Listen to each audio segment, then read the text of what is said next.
ભરૂચની એમકે કોલેજ બહાર અખિલ ભારતીય વિદ્યાર્થી પરિષદ દ્વારા GCAS પોર્ટલની ખામીઓ સામે વિરોધ પ્રદર્શન કરાયું હતું। ગુજરાત કોમન એડમિશન સર્વિસ પોર્ટલે લઈ અખિલ ભારતીય વિદ્યાર્થી પરિષદ દ્વારા રાજ્ય સરકાર સામે કડક વલણ અપનાવવામાં આવ્યું છે। ABVP ગુજરાત પ્રદેશ પોર્ટલની ખામીઓ અને તે નિષ્ફળ કામગીરી અંગે વારંવાર રજૂઆતો છતાં સુધારા ન થતાં હવે રાજ્યવ્યાપી આંદોલનની ચેતવણી આપી છે।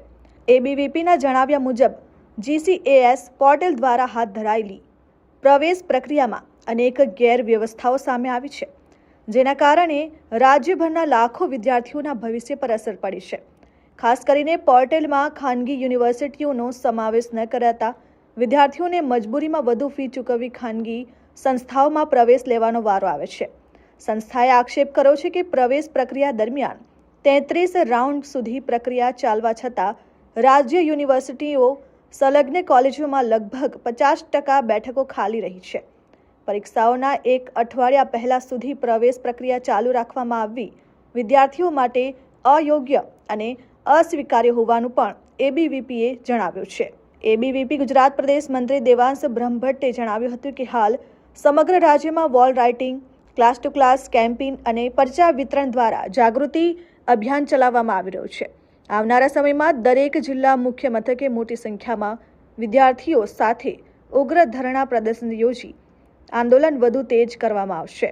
ABVPએ રાજ્ય સરકાર સમક્ષ મુખ્ય 3 માંગણીઓ મૂકી છે, જેમાં GCAS પોર્ટલમાં ખાનગી યુનિવર્સિટીઓનો સમાવેશ કરવો અથવા તો પ્રવેશ પ્રક્રિયાને ડિસેન્ટ્રલાઇઝ કરીને યુનિવર્સિટીઓ દ્વારા સંચાલિત કરવી અને રજિસ્ટ્રેશન ફી તરીકે લેવામાં આવતા 300 રૂપિયાનો ઘટાડો અથવા તેનો સંપૂર્ણપણે રદ કરવાની માંગ કરવામાં આવી છે।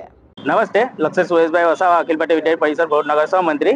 આજરોજ વિદ્યાર્થી પરિષદ દ્વારા ગુજરાત સરકારને વારંવાર રજૂઆત કરવા છતાં જે GCAS પોર્ટલમાં ખામી આવી રહી છે તે માટે લઈ કોલેજ કેમ્પસના બહાર વિરોધ પ્રદર્શન કરવામાં આવ્યું છે અને જે પ્રાઇવેટ યુનિવર્સિટી છે તેનો GCAS પોર્ટલમાં સમાવેશ કરવામાં આવે અને જે વધારાની ફી છે, જે 300 રૂપિયા ફી લેવામાં આવે છે, તે મધ્યમ વર્ગના વિદ્યાર્થીઓને જે એના લીધે જે એડમિશન મળતા નથી, તે માટે ગુજરાત રાજ્ય સરકારને માંગ છે કે એ ફી ઘટાડો કરી અને પ્રાઇવેટ યુનિવર્સિટીને GCAS પોર્ટલમાં સમાવેશ કરવામાં આવે। Sachin Patel, RN news, Bharuch.